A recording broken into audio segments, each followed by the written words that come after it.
Hi, it's Mucha Marapra. I'd like to welcome you to the Small Business Advertising Seminar. The lessons are ready, you just have to click the button below. But before you do, I just wanted to share a couple of thoughts with you. Number one, about what the seminar is about and how it will help you. But number two, I wanted to provide you with some immediate information that will really help you and comfort you as you sort of try and figure out how to make your advertising money work for you, because this is the purpose of it. This is to show you how you can actually put £1 in, or $1 or £1 or €1 or whatever currency you pay in and get $1.50 back.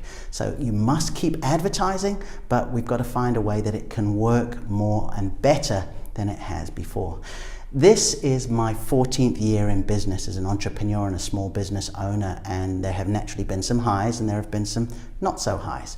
And my relationship with advertising can only be described as love-hate. On one side, I knew and understood and appreciated the merits of advertising, that need to invest in order to gain a customer. But on the flip side, I was hearing about how easy it was to advertise on Google or Facebook with its low clicks, at YouTube, Bing, some of the local magazines and newspapers, and I wasn't having any success. And mentally, it put me in a big, bad place, really. I remember the song by Don Henley where he says, "Have you noticed that an angry man will only get so far until he reconciles the way he thinks things ought to be with the way things are?" And that was me. I just sort of thought, you know what, this is what it is.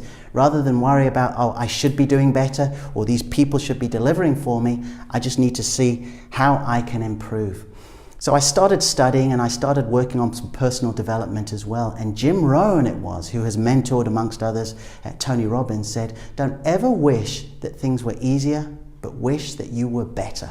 So this was my commitment, to get better at advertising, and I started studying people from decades ago who had proven advertising principles.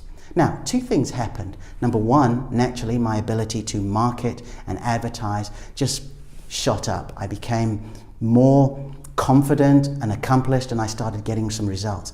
But secondly, and even more important, and that's what I want to share with you now, was the fact that I realized all these great advertising people who I was studying from, and I'll introduce you to in the seminar, they were not working alone. Let me explain.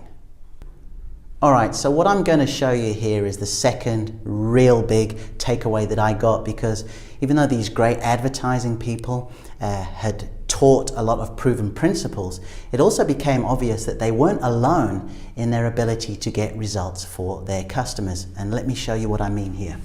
This is you or I, okay? So I'm going to put this box here, all right? And I'm going to put E for entrepreneur.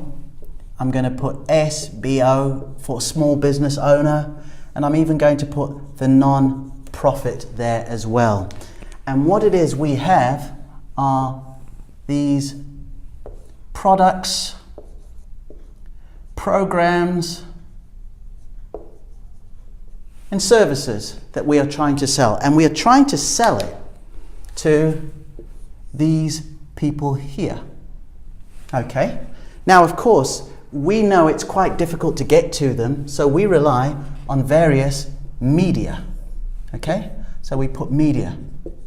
Now, that could be Google. That could be Facebook, that could be YouTube ads, it could be Bing, it could be the Yellow Pages, and yes, people still use the Yellow Pages, it could be radio, it could be TV, etc.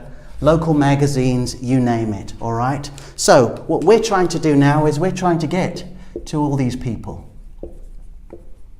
But what we need these media platforms because they've got access. I mean, in the case of Facebook, for example, they say they've got over 1 billion people who we can put our products, services, and programs in front of. However, the advertisers, the ones who have taught us these lessons, they weren't alone, because what it started out with was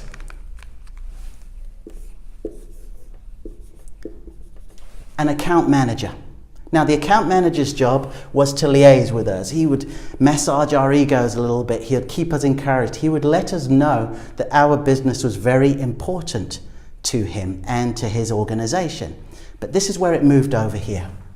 Next was the creative director. Now, while the account manager was very much our guy and important to us, The creative director, his focus was on these people. He would spend all his time trying to really understand how our products, our programs, and our services could appeal to these people. So if we owned a restaurant, he would want to know what makes this person go and eat in this kind of restaurant. If we're a health club or a personal trainer, what makes somebody go and find this particular gym? If we're a financial investor, right, what makes us go and find that financial advisor, that place where we can invest our money? And from this information, from really studying these people, this is where he would come up with what is called the big idea, okay? So he's the ideas guy, would hardly have much dealings with us until it came to present some of these ideas. But this is where it moves on.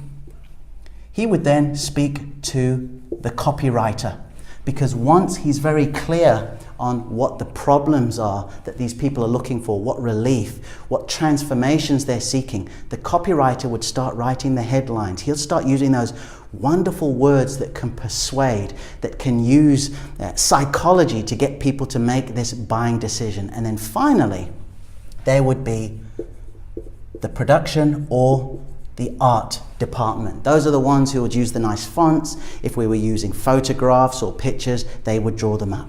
So do you see that instead of us just doing it all alone, there were all these different stages that would assist us getting our products and our services to these people here?